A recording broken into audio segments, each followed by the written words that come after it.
우리 할렐루야. 우리 이번 주부터 다시 우리 수요 말씀 묵상 훈련 시간을 가져오려고 합니다. 훈련이란 단어를 붙인 이유가 있는데요, 그냥 말씀 묵상을 하는 게 아니고 말씀 묵상을 좀 더 잘하기 위한 훈련으로 지금 수요 우리 시간을 사용하는 것입니다. 몇 주만 더 하고 그리고 그 다음부터는 우리가 말씀 묵상을 정말 해보려고 그러는데요, 우리 그동안 쉬었기 때문에 여러분 이제 여러 가지 잊어버렸을 텐데, 정말 중요한 것은 뭐냐면 여러 가지 얘기합니다. 귀납법적 성경 공부를 얘기하고 여러 가지 얘기를 하는데 그걸 다 잊어버려도 좋습니다. 성경을 반복적으로 읽으시다가 그 성경 반문 속에 나에게 주는 메시지가 무엇인가를 성령께서 찾게 하실 거예요. 그래서 기도로 시작하고 그리고 기도하면서 말씀을 읽고 그 말씀이 내 눈에 확 들어올 때까지, 또 어떤 단어나 어떤 상황이 내 마음에 와 닿을 때까지 성경을 반복적으로 읽는 것입니다. 그래서 오늘은 이미 여러분 너무나 잘하는 본문, 반복 읽지 않아도 그냥 잘하는 본문을 택해서 말씀 묵상을 어떻게 하는 건지 훈련을 한번 해보려고 합니다. 하나님의 말씀은 마가복음 5장 우리 21절로 23절 말씀, 우리가 너무나 잘하는 말씀인데요, 한번 우리 함께 보셨으면 좋겠습니다. 성경을 펴시고 우리 함께 한 목소리로 읽어봤으면 좋겠습니다. 마가복음 5장 21절 23절 말씀입니다. 예수께서 배를 타시고 다시 저편으로 건너가심에 큰 무리가 그에게로 모이거늘 이에 바닷가에 계시더니 회당장 중 하나 야이로라 하는 이가 와서 예수를 보고 발 아래 엎드려 많이 간구하여 가로되 내 어린 딸이 죽게 되었사오니 오셔서 그 위에 손을 얹으사 그로 구원을 얻어 살게 하소서 하거늘. 이 본문입니다. 여러분 잘 아시잖아요. 그 다음 본문도 여러분 잘 알아요. 그 다음 본문 우리가 다음 주에 하려고 그러는데요, 그래서 이제 직접 야이로의 부탁을 받고 예수 회당장 집에 향하다가 누굴 만납니까? 12 혈중 같은 여인을 만나서 그 여인이 예수님 옷장을 만져서 병을 낫게 되고 예수님이 그 여인을 불러서 구원을 선포하는 놀라운 역사의 사건입니다. 오늘 그 앞부분을, 너무 잘하는 앞부분을 놓고 우리가 말씀 묵상을 하는데 어떻게 하는가? 여러분 읽으십시오. 제가 한번 다시 한번 얘기해 볼게요. 한번 보세요. 예수님께 지나가시는데 그 당시 꽤 그래도 이름이 있었던 회당장 한 사람, 야이로운 사람이 예수님께 나와서 발 앞에 엎드려 예수님께 나와, 제 말씀을 잘 들으면 성경 본문 그대로 말하겠습니다. 예수님께 나와서 엎드려 간곡하게 부탁하는 거예요. 이렇게 해주십시오. 내 딸이 지금 죽게 되었으니 오셔서 손을 얹어 구원받아 낫게 하소서. 이렇게 했다는 거예요. 자, 이 본문 놓고 기도할 때, 우리가 기도하고 묵상할 때 어느 경우 성령님께서 이 회당장의 딸을 고쳐주시려고 하시는 예수님의 모습에 대해서 증거하고 있는데, 오늘은 본문 속 예수님의 모습이 잘 나타나지 않잖아요. 예수님의 모습은 어쩌면 다음 시간에 나타날 수 있는데요, 오늘 본문은 오히려 예수님을 향하 달려나왔던 야이로의 모습이 오늘 주인공으로 등장하고 있습니다. 그러므로 오늘 성경 본문을 통해서 우리는 야이로의 모습을 통해서 하나님이 우리에게 말씀하시고자 하는 내용을 찾는 것입니다. 이미 신앙생활 많이 해보시면 잘 아시겠습니다만 예수님께 나와서 뭘 부탁하는 우리를 뭐라고 말하냐면 기도한다고 말합니다. 간구한다고 말합니다. 그래서 오늘 본문의 내용을 놓고 야이로를 통해서 기도자의 자세라 이런 제목으로 할 수 있는 거죠. 지금 제목 붙이는 건 중요한 게 아닙니다. 그러면 오늘 예수님을 찾아갔던 이 회당장 야이로의 모습을 통해서 하나님께서 우리에게 무엇을 말씀해 주시는가 라고 하는 것을 찾아내는 것입니다. 찾게 될 때까지 반복적으로 짧지 않습니까?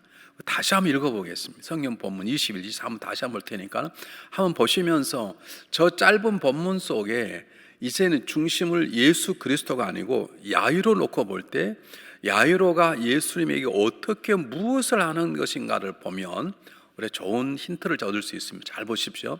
예수께서 배를 타시고 다시 저편으로 건너가 큰 무리가 그에게로 모이거늘 이에 바닷가에 계시더니 회당장 중 하나인 야이로를 하는 이가 와서 예수를 보고 발 앞에 엎드려 많이 간구하여 가로되 내 어린 딸이 죽게 되었사오니 오셔서 그 위에 손을 얹으사 그로 구원을 얻어 살게 하옵소서. 그렇게 말했습니다. 자, 저 본문을 처음부터 말씀이 어려울 테니까 저 본문 속에 기도자의 중요한 자세가 담겨져 있습니다. 야유로 행동을 기도한다고 말하지 않지만 우리가 성경을 많이 읽으신 분들은 또 교회 생활, 신앙생활 많이 하신 분들은 지금 야유로가 예수님께 와서 하는 행동은 뭐하냐면 기도하는 것입니다. 예수님께 부탁하는 것이 기도하는 것입니다. 그렇죠. 본문 놓고 우리는 기도자의 중요한 자세를 하나씩 찾아낼 수 있어야 합니다. 그러면 여러분들이 볼펜을 딱 드시고 앉으셔서 만약 여기 왔다 그러면 야유로가 지금 예수님께 행동이 기도하는 것이구나. 그러면 이 야유로의 모습을 통해서 기도자의 모습이 무엇인가를 좀 배워야 되겠다. 그런 마음을 가지고 연필 들고 노트에 이제 찾아 적기 시작하는 것입니다. 어떻게요? 성경을 다시 처음부터 읽는 것입니다. 22절 보시기 바랍니다. 회당장 중 하나인 야유로를 하는 이가 와서 예수께 보고 발 아래 엎드려. 자, 저 본문 속에 기도의 모습을 나타내는 단어가 무엇일까요? 쉽지는 않지만 기도하신 분들 또는 성령이 일깨워 주시면 찾아낼 수 있습니다. 저희 본문에는 기도자의 중요한 두 가지 자세가 나와 있습니다. 뭐라고 생각하시는지 한번 생각해 보십시오. 이미 아신 분들은 라고 금방 알 수 있지만 아직 어떤 눈에 안 보이신 분들은 성령 저를 좀 도와주십시오. 그런 마음을 가지고 절대로 낙심하지 마시고, 자, 힌트를 드렸어요. 기도라는 단어와 관계되는 단어를 찾아보자는 거예요. 뭔가요? 와서입니다.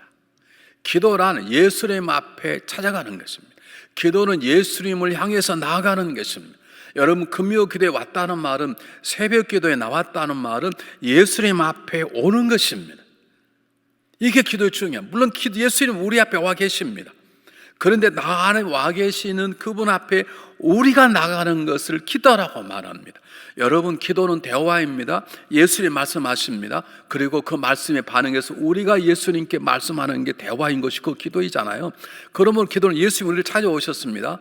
그러면 우리가 찾아오신 그분을 마중 나가는 것입니다. 예수님을 찾아가는 것입니다. 이게 기도입니다. 첫 번째가 와서입니다. 여러분, 기도한 자리는 우리는 항상 숨을 쉬듯이 기도할 수 있습니다. 자동차를 타고 가면서도 기도할 수 있습니다. 비행기를 타고 가면서도 기도할 수 있습니다. 일하면서도 기도할 수 있습니다. 잘하는 것입니다. 그러나 정말 중요한 것은 와서입니다. 예수님을 만나러 가는 시간이 있어야 됩니다. 예수님을 만나러 가는 특별한 장소를 내는 게 중요한 것입니다.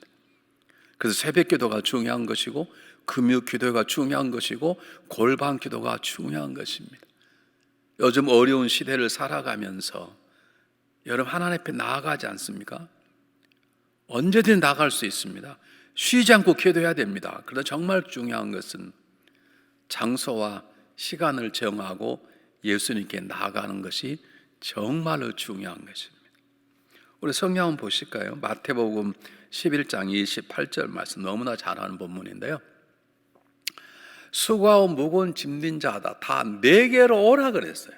예수님이 오라는 것이 우리는 예수님께 나아가는 것이에요.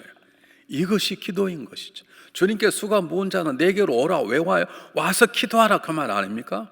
그러면 우리는 예수님께 나가야 되는 거. 이것이 지금 야이로가 예수님께 와서라고 하는 단어입니다. 여러분, 아직도 우리 팬데믹이 끝나지 않았습니다. 팬데믹 끝난 다음에 또 어떤 어려움이 있을지 모릅니다. 그러면 우리는 기도로 무장해야 되는데, 여러분, 예수님 앞에 나가는 시간을 정하십시오. 장소를 정하십시오.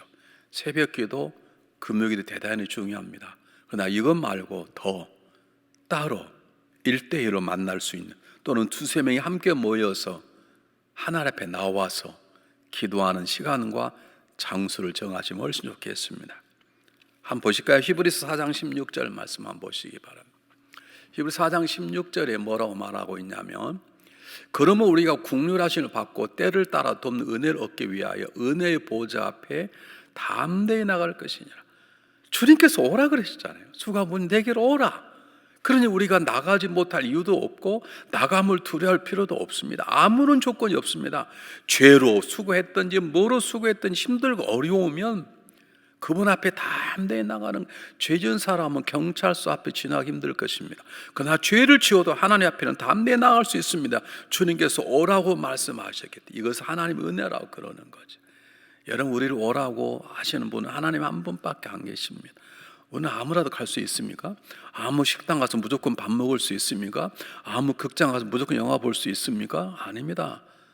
아무런 조건 없이 와라, 나한테 와서 너 사정을 얘기하라고 부르신 분은 하나님 한 분밖에, 예수님밖에 계시지 않습니다.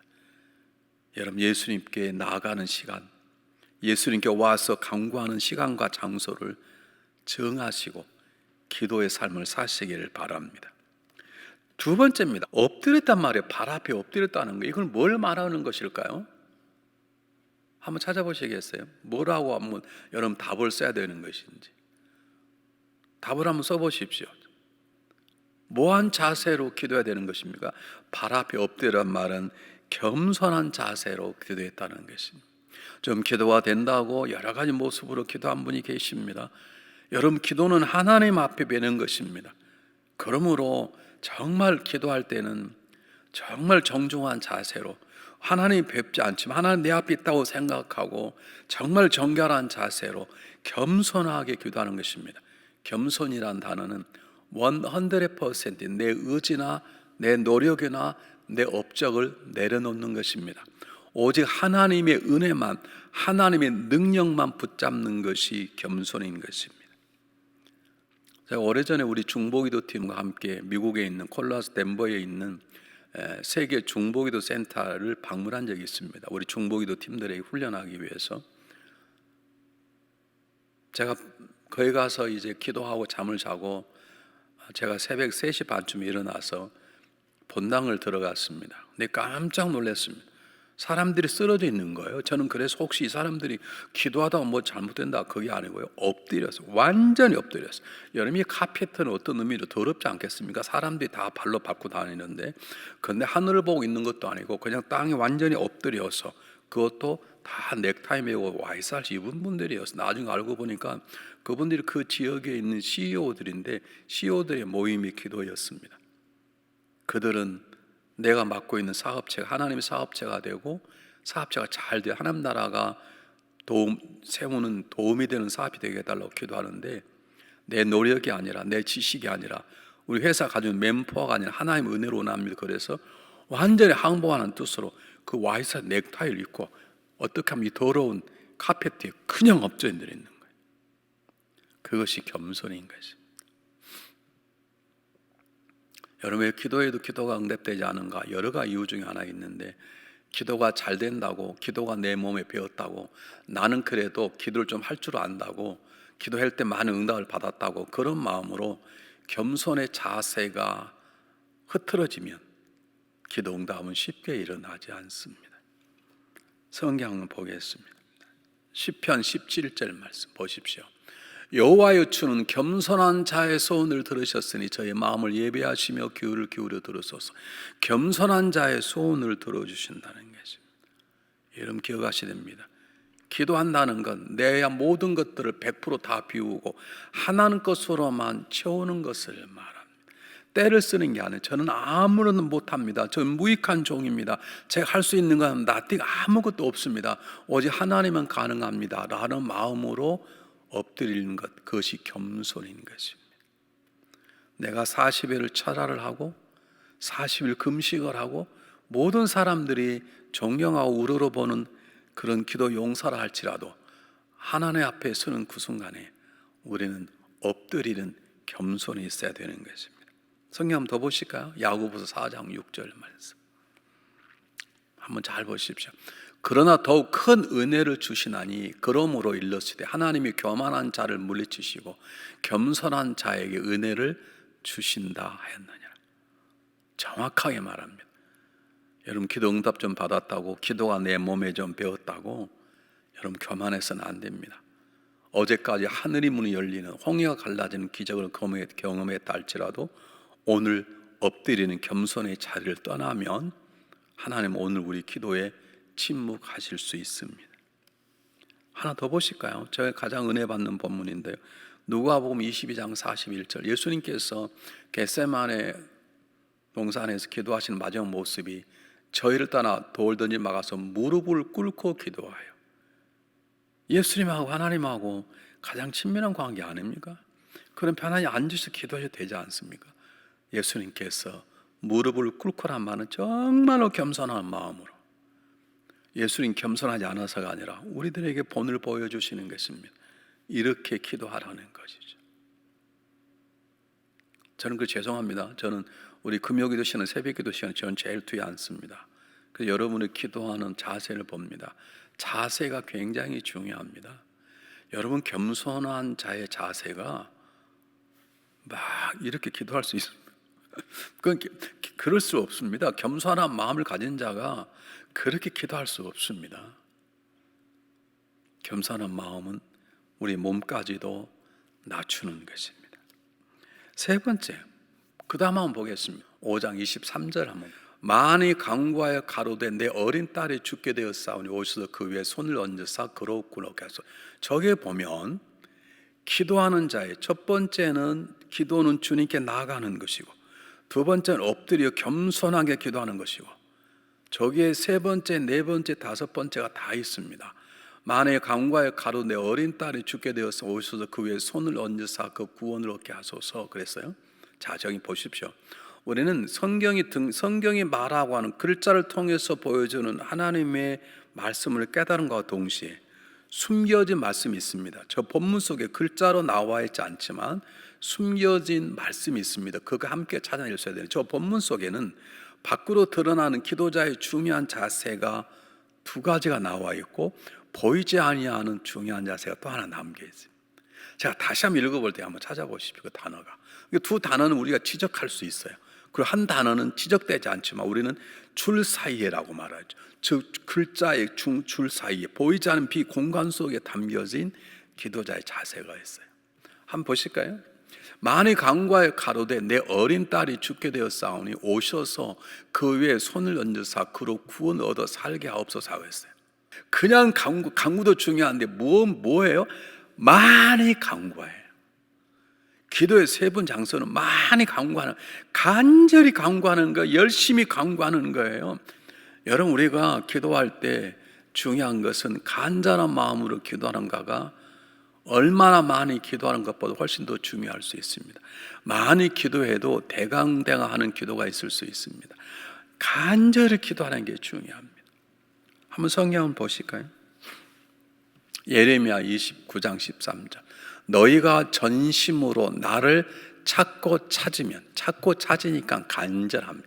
전심으로니까 모든 마음을 다해서 정말 하나님 앞에 간구하는 것입니다. 그냥 적당히 기도하는 게 아닙니다. 우리가 주기도문 예배 가운데 우리 주기도문으로 예배를 마치겠습니다. 또는 시작하면 그럼 주기도문 하잖아요. 근데 그게 몸에 비해서 그냥 할 때가 너무나 많습니다. 여러분, 기도는 그렇게 하면 안 되고 간절하게 정말로 찾고 찾는 것입니다. 한번 보실까요? 잠언 8장 17절 말씀 한번 보겠습니다. 나를 사랑한 자의 나의 사랑을 입으며 나를 간절히 찾는 자가 나를 만날 것이야. 간절히 찾는 자. 저는 제 생각할 때 이런 말씀을 드리면 기도한다고 하면서도 좀 부담이 되실 분이 계신데, 정말로 간절한 기도의 마음이 있으신 분들은 새벽기도 안 나올 수가 없다고 저는 생각합니다. 물론 가정에서 간절히 기도할 수 있습니다. 그런 분이 계실 거예요. 가정에서 골방에 들어가 시간도 안 되고 여러 가지 어려워서 새벽기도 나오지 못하지만 가정에서 간절히 기도하는 분이 계실, 그게 좋아요. 근데 일반적으로 정말 간절한 사람은 새벽에 나오게 돼 있고 금요기도 나오게 돼 있고 골방기도 하게 돼 있고 작은 모임길 기도하게 돼 있습니다. 정말로 간절한 마음이라면 굉장히 중요합니다. 하나 더 보겠습니다. 동일한데 제가 가장 은혜 받는, 도전받는 본문입니다. 누가복음 22장 44절. 예수께서 힘쓰고 애써 더욱 간절히 기도. 그냥 간절히가 아니고요, 힘쓰고 애써, 그것도 아니고요, 힘쓰고 애쓰고 더욱 간절히 땀이 땅에 떨어진 피방울 같이 되었다. 저는 저 말씀 앞에 얼마나 부끄러운지 모릅니다. 제가 한번 정말 간절히 기도해 본 적이 있습니다. 하나님, 저도 좀 이 땀방울이 피방울처럼 되게 해주시는 게 했는데 그게 안 되더라고요. 쉽지가 않았어요. 저희 간절함은 주님의 간절함에 너무 부족한 것이지만, 여러분, 내가 정말 최선을 다하는 간절한 기도인가, 내 신앙생활이 정말 간절한가 한번 생각해 보십시오. 내 찬양이 정말로 간절한 찬양인지, 뭐 들어주시면 좋고 뭐 안 들어주시면 이런 거는 아니면 이거 안 들으시면 안 됩니다. 정말 간절한 기도가 되는지. 자, 네 번째입니다. 다시 한번 보면 보여주시겠어요? 많이 간구하여 가로되, 그 다음에는 잘 보세요.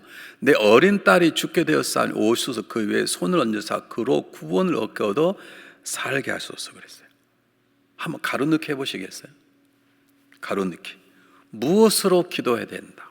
좀 애매하죠. 가로넣기. 무엇으로 기도해야 된다? 오늘 지금 야이로라는 회당장이 예수님께 기도하기를, 예수님, 내 딸이 죽게 돼서 살려주십시오. 그렇게 기도하지 않고, 예수님 오셔서 내 딸이 죽게 되었사오니 손을 얹어 기도해서 구원하여 살게 하소서. 뭐 하고 있는 것입니까? 적당히 기도하지 않습니다. 간절히 기도하면서 구체적으로 기도하고 있습니다. 내 어린 딸이 있습니다. 지금 죽어가고 있습니다. 그리고 오시옵소서.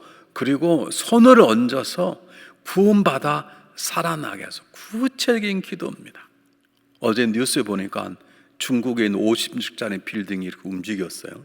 사람이 다 놀라서 밖에 나와 알고 보니까 설계도 없이 지어진 집이라는 것이. 여러분, 그런 집에서 살 수 있습니까? 사람이 경물한 지은 집 속에서 집을 지으려면 구체적인 설계도가 나와야 됩니다. 그래야 그 집이 안전한 것처럼 진정한 기도자는 구체적인 소망, 구체적인 마음, 하나님 뜻을 알고자 하는 정말로 구체적인 하나님 뜻을 알려달라는 간구가 우리에게 필요한 것입니다. 여러분, 기도에 분명한 목표가 있어요. 주님께서 물을 때, 그래 너에게 왜 돈이 필요하니? 그냥 돈이 많이 좋지 않습니까? 그건 구체적이 아닙니다. 한번 보실까요? 누가복음 22장 42절에 계속됩니다. 가라사 아버지여, 만일 아버지 뜻이건 이 잔을 내게서 옮기시옵소서. 그러나 내 원대로 마옵시고 아버지의 원대로 되기를 원하나이다. 예수님이 구체적이게 얘기하지 않습니까? 하나님의 뜻입니까? 그러면 하십시오. 아버지 하실만 하시거든. 이 잔을, 이 고통을, 이 고난의 죽음을 피하게 하십시오. 그러나 하나님 뜻이라면, 아버지 뜻이라면 그대로 행하십시오. 예수님께서 구체적으로 진솔하게 행하지 않습니까? 하나 더 보겠습니다. 사무엘상 1장 11절, 어머니 한나의 기도를 잘 보시기 바랍니다. 어머니 한나가 서원하여 가로되, 만군의 여호와여, 만일 주의 여종의 고통을 돌아보시고 나를 생각하시고 주의 여종을 잊지 아니하사 아들을 주시면 내가 그의 평생에 그를 여호와께 드리고 삭돌 그 머리에 대지 않겠나, 이렇게 기도하잖아요. 근데 잘 보십시오. 구체적인 여호와여, 만일 주의 여종의 고통을 돌아보시고, 두 번째, 내 생각을 하시고 여종을 잊지 아니하사 아들을 주시면, 여기까지도 구체적입니다. 그런데 아들을 주시면 내가 평생에 여호와께 그의 삭도를 머리 대지 않으시고 나실린으로 내 아들을 써주시기를 바랍니다. 어머니 한나 기도가 얼마나 구체적인가는 걸 우리가 알 수 있는 것입니다. 우리는 대강 기도합니다. 하나님, 제게 건강이 필요합니다. 무슨 건강이 필요하냐고요? 하나님, 제가 위가 아픕니다. 그냥 위가 아픕니까? 위가 부을 수도 있고 쓰릴 수도 있고 위궤양일 수도 있고 위염일 수도 있고, 여러분, 구체적인 기도가 필요합니다. 하나님 다 아시냐? 하나님 다 아십니다. 근데 대화는요, 구체적인 대화일 때 친밀감이 주어지는 것입니다. 여러분, 우리가 인생을 살아갈 때 정말 필요한 건 기도하는 자세입니다. 기도는 주님께 나아가는 것입니다. 여러분, 주님께 나아가는 장소와 시간을 정하십시오. 기도라는 것은 내 겸손한 자세를 말합니다. 내가 열심히 땀 흘려 응답된다는 게 아니라 나는 아무것도 할 수 없고 열심히 땀 흘려도 안 된다고 나는 0%고 하나님의 은혜만이 내 삶 속에 온다는 것이고, 세 번째는 간절한 마음으로 하는 것, 적당히 하는 게 아닙니다. 간절한 마음으로 구하는 것입니다. 어떻게 하나님과 대화하는데 적당히 할 수 있습니까? 네 번째는요, 구체적으로 하는 것입니다. 하나님이 아십니다. 그러나 구체적으로 대화하길 하나님 원하시는 것입니다. 자, 여기까지는 오늘 본문에 나타나 있습니다. 근데 우리는 성경에 말할 때 흔히 줄 사이에, 그 사이에 있는 메시지를 찾아라 이렇게 말합니다. 오늘 성경 본문 속에 글자로 나타나지 않지만 중요한 기도자의 자세 하나가 있습니다. 제가 한번 설명해 보겠습니다. 회당장 야이로가 자기 딸이 죽어가게 되자 예수님께 찾아왔습니다. 그리고 많이 간구합니다. 그냥 간구하는 발 앞에 엎드려 겸손하게 간구합니다. 그리고 오셔서 내 딸이 죽게 되었사오니 손을 얹어서 안수게 되 주시고 구원받아 살게 구체적으로 간구합니다. 성경 보면 이렇게 말합니다. 그런데 하나 숨겨진 중요한 메시지가 있습니다. 무엇일까요? 무슨 믿음으로 기도해야 됩니까? 굳건한 믿음, 확실한 믿음. 내가 간구하면 하나님 응답해 주신다는 굳건한 확신한 믿음. 내가 간구하면 하나님께서 최선을 거서 주신다는 확실한 믿음. 너희가 악할지라도 자녀에게 좋은 걸 줄 줄 알고 하물며 천부께서 구하는 자에게 성령을 주지 않겠냐? 이 굳건한 확신. 나는 부족하지만, 내가 죄 때문에 쓰러졌지만 내가 간구하면 주님은 나의 모든 죄를 다 사하실 것이고 그리고 나를 다시 세워주실 거라는 확신, 그걸 가지고 기도하는 거죠. 여러분, 회당장은 당대에 괜찮은 사람입니다. 예수님은 이름도 없는 사람입니다. 근데 그 회장장이 자존심을 내버리고 젊은 사람에게, 청년이 와서 부탁합니다. 뭐가 하나 있었을까요? 내가 부탁하면 내 딸은 살아날 거라는 확신이 있었습니다. 예수님의 능력을 확실히 믿었습니다. 성경 본문에 나타나지 않지만 성경에 나타나는 말씀이 중간중간 공간에서 나타나는 메시지입니다. 성경 한번 보실까요? 마태복음 21장 22절. 너희가 기도할 때에 무엇이든지 믿고 구하는 것은 다 받아. 믿고 구해야 다 받는 거예요. 믿고 구해야 돼요. 뭐 구해서 안 되면 그만두지, 그게 아니라 믿고 구할 때 되는. 하나 더 보실까요? 마가복음 11장 23절 말씀. 내가 진실로 너에게 이르노니, 제가 여러분에게 훈련할 때마다 말씀드렸지만 진실로 또는 진실로 이것은 정말로 우리 아멘이라는 단어거든요. 이건 강조법입니다. 내가 진실로, 다시 말하면 내가 너에게 강조한다. 이르노니 누구든지 산더러 들려 바다에 던지우라 하면 그 말하는 게 이룰 줄 믿고 마음에 의심하지 않으면 그대로 되리라. 오늘 성경 본문이 주는 메시지가 뭐냐면 야이로는 예수님을 믿었습니다. 그 믿음으로 그는 예수님께 나아가서 겸손한 자세로 간절한 마음으로 구체적으로 기도할 때 놀라운 역사가 일어나는 것입니다. 여러분, 어려운 시대를 살아가고 있습니다. 이 어려운 시대 속에 우리 해야 될 가장 중요한 건 기도입니다. 그냥 하는 게 아닙니다. 주님께 나아가야 됩니다. 시간과 장소를 정하십시오. 그리고 엎드려 기도하십시오. 겸손하게 하십시오. 간절한 마음으로 하십시오. 적당히 하지 마십시오. 그리고 구체적으로, 하나님 다 하시지 않습니까? 그렇게 말하지 말고 구체적으로 하십시오. 그리고 기도할 때 믿으십시오. 그분은 우리 기도에 응답해 주시기를 원하시는 것입니다. 이 믿음 가지고 기도할 때 우리 어려운 이 위기를 극복하고 승리하는 하나님의 백성, 하나님의 가정, 하나님의 교회가 될 것을 믿습니다. 기도하겠습니다. 사랑이 많으신 하나님 아버지, 저희들에게 야이로 같은 기도의 자세를 주시옵소서.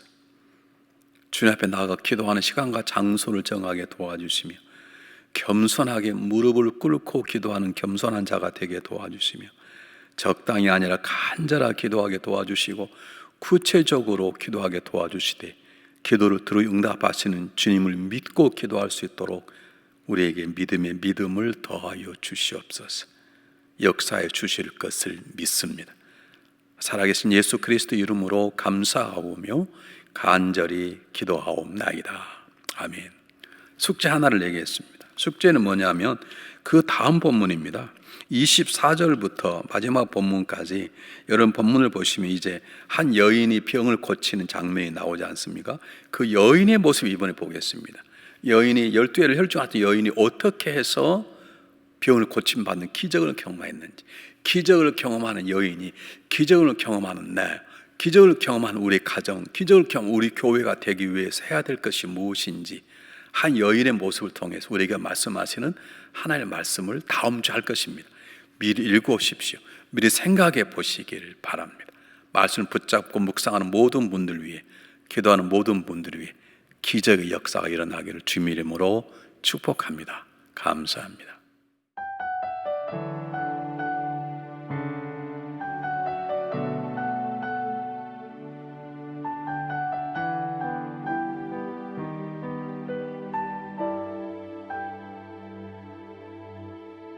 세상을 살아가는 동안에 나의 힘을 의지할 수 없으니 기도하고 낙심하지 말 것은 주께서 참 소망이 되심이라. 하나님의 꿈이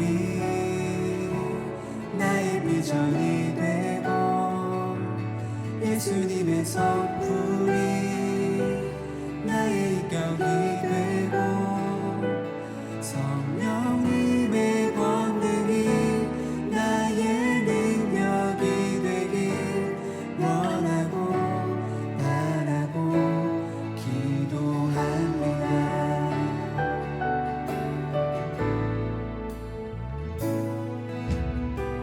세상을 살아가는 동안에 나의 힘을 의지할 수 없으니 기도하고 낙심하지 말 것은 주께서 참 소망이 되심이라. 주의 길을 걸어가는 동안에 세상에 거두지할 수 없으니 감사하고 낙심하지 말 것은 주께서 참 기쁨이 되심이라. 하나님의 꿈이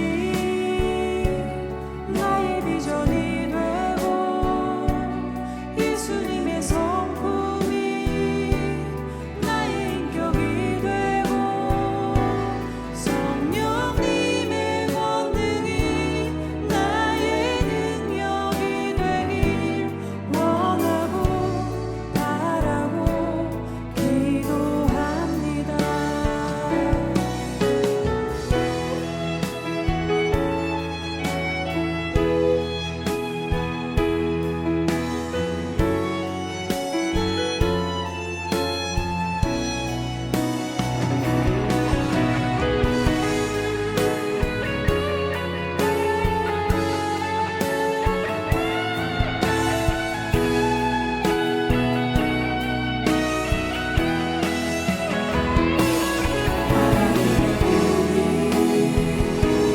나의 비전이 되고 예수님의 성품이 나의 인격이 되고 성령님의 권능이 나의 능력이 되길 원하고 바라고 기도합니다.